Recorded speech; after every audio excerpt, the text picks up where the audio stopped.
In today's video, we're using Adobe Photoshop to edit a random photo from my phone gallery in whatever style this wheel lands on. Let's give it a go.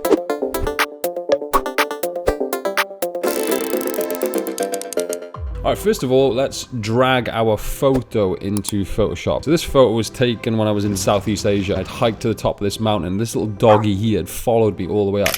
So our goal is fantasy landscape using this photo. So at the moment it's quite a cropped image, so I want to increase the canvas size. So if I tap C, grab the corners of this box, and I increase it to the size I want. What you can do is you can just tap generate. That will fill in the area that's missing in this canvas. Using the power of Photoshop, it's going to do most of the work for me. I just wait for Photoshop to work its magic. Look at that. I mean, that looks better than what it was in real life. That second one I like. So what I'm going to do is I'm going to merge these two together. So I've got a complete background plate. And I'm going to name this background BG. And what I'm going to do is then duplicate this layer by pressing Ctrl J, and I call this foreground. And what I want to do is mask out the foreground elements, which include the dog, me, and the rocks. So what I can do is go over here to object selection, and I can hover over certain parts. It's not going to do it perfectly, so I'm going to include some manual work. So I tap on me, that's selected, and I hold shift, tap on the dog, and I hold shift and tap on the flag. It's having a hard job selecting the rocks, so I'm going to have to do that manually. So I come over here to quick selection tool, hold shift to add to the selection, and I'm just going to roughly selecting the rocks.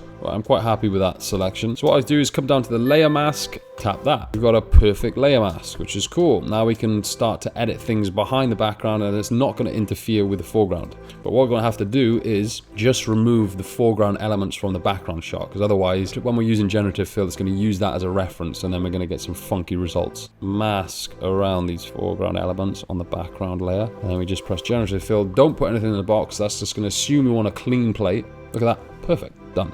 Right, so let's grab generative fill and background and let's merge those together. So we've got a nice plate to work with. So let's move on to the fantasy landscape. It's not looking terribly fantasy at the moment, although it's an impressive landscape. I want to add some elements into the scene. So if we select the sky here, and I'm going to type in pink mystical tinted sky. See what happens there. The results are never going to be the same. They're always going to be different. Ooh, I quite like that. Pinky mystical sky going on in the background. I can work with that. I want to have a waterfall coming off this mountain here right behind me. So I'm just going to type in waterfall. Hang on, but something's funny's gone on here.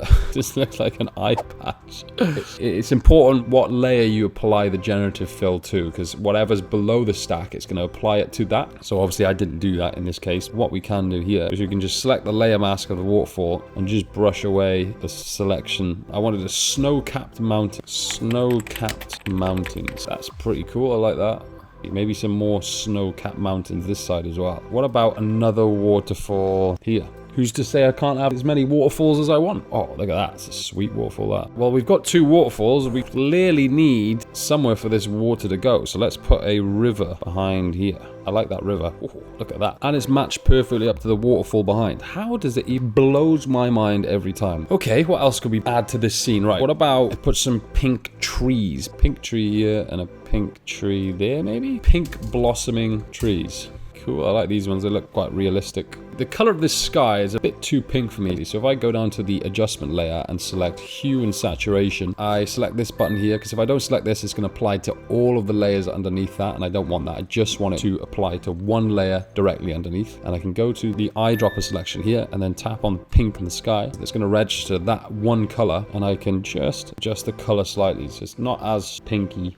Maybe I want a moon in the background up here, but rather than use generative fill for that, I don't have as much control. What I'll do is I'll go over to Adobe Stock, and I'm going to download a moon asset, drag that into the composition. But what I'd like to do, have it up here somewhere, peeking behind this mountain ridge. I'm going to duplicate the layer with the mountain and bring it to the top, and then I'm going to use the quick selection tool to select the mountain ridge and then mask that. And now I've got that as an alpha layer, which I can put above the moon, have this moon peeking behind it. But at the moment, it doesn't look terribly blended into the scene. If I double click on the layer, that brings up the layer styles. I tap outer glow, and they're starting to It's having some impact with blending it in the scene. I would say that the color's off a little bit, so I'm going to tap the adjustment layer for color. I'm going to tap curves, make sure it's only applying to the layer below. And I'm going to drag the values. Happy with how it's sort of blending into the scene. Now, the moon was obviously thousands and thousands of miles away. It's not going to be in focus as much as the other elements in the scene, especially these mountains here. They're less in focus than the moon. So I'm going to go up to filter. I'm going to tap on blur, tap Gaussian blur, about 4.6. Yeah, that's about right. I mean, obviously I could do a lot more with this, but I'm just trying to create the composition of the scene first of all. I want to add some mist into the scene. So I'm going to go to Adobe Stock. I'm going to type in cloud PNG, drag that into the scene.